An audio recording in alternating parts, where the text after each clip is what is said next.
Yeah. All right, so I'm going to tell a river story, and this took place in the southernmost town in the world. Well, outside of it, actually.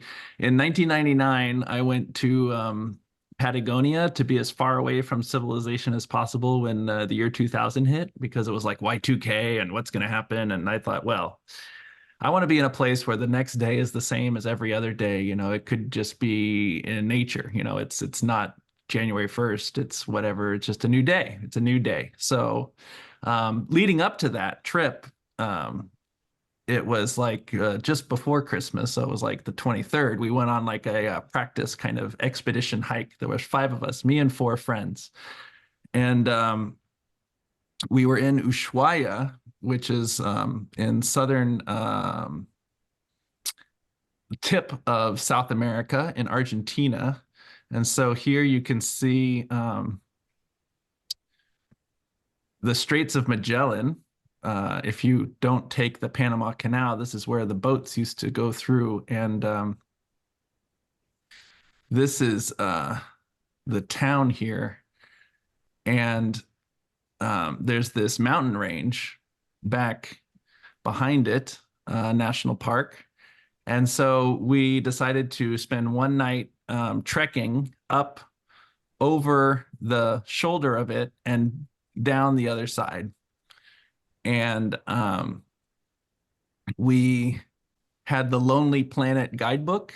It was really like the beginning of the internet. So we didn't have any cell phones or Google Earth or Google Maps or nothing. So we just had our Lonely Planet guidebook, and it said, you go up, you follow the roads to this address, and then there's a gate there, and you go through the gate, and then you walk through the farm field, and then that's where the path goes up to the mountain. So we all backpacked through the streets, and we got to the gate, and of course it's like no trespassing, and there's no sign that says like this is the trail or whatever, but it's like, okay, well, you see a trail, so we're like, all right, well, we'll go on the trail. So we took the trail, and then eventually we did come to a sign that was like Cerro whatever, and so we followed that sign, and then it started raining, and we got up, and we were still in kind of the forest, and we decided, okay, well, we'll just call it a day and camp here in the forest. So um, we got in our tent. We had two tents, one for two people and one for three people, and we spent the night in the rain. And when we woke up the next day, it was still raining. And I remember taking my socks that were completely wet and wringing them out, and then putting on my wet socks into my wet boots. And it was like, okay, boy, this is not really fun, but it's an adventure. And so we went up. Little did I know the adventure had just begun, because we went up over the we got up to where the mountain pass was, and it was just gravel. It was just stone, gravel, gravel, gravel. So there was really no trail, and you could kind of see where some people had gone, but you could see where other people had gone.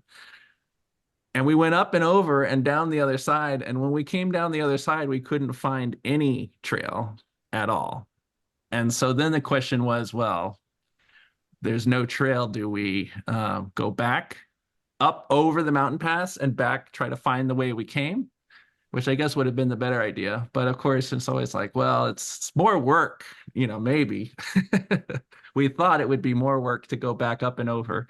And we want to do the circuit, So we came down the other side, and we got into the forest, and there was just no path, like at all. But I did notice that the water from the snow melt and the mountain was forming these little rivulets, which became like little creeks. And then I thought, you know what? We're just going to follow the water. That's going to be our guide. And so we were like going down, and the little rivulets became a creek, and the little creek became a river. And eventually we were down by the river in the forest, but we were going up and over like ravines and in the, through like, and we were taking turns leading the group, but people were getting lost and taking getting us stuck.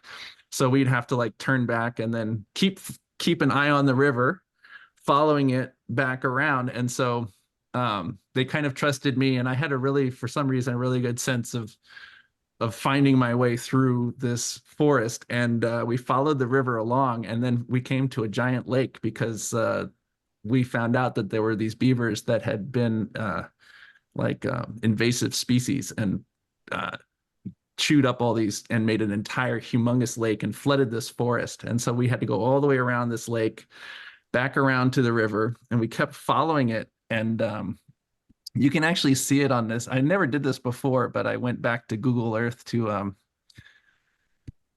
find it. And you can see exactly where you go up and over like this little piece of and you come down the other side, and there is this river.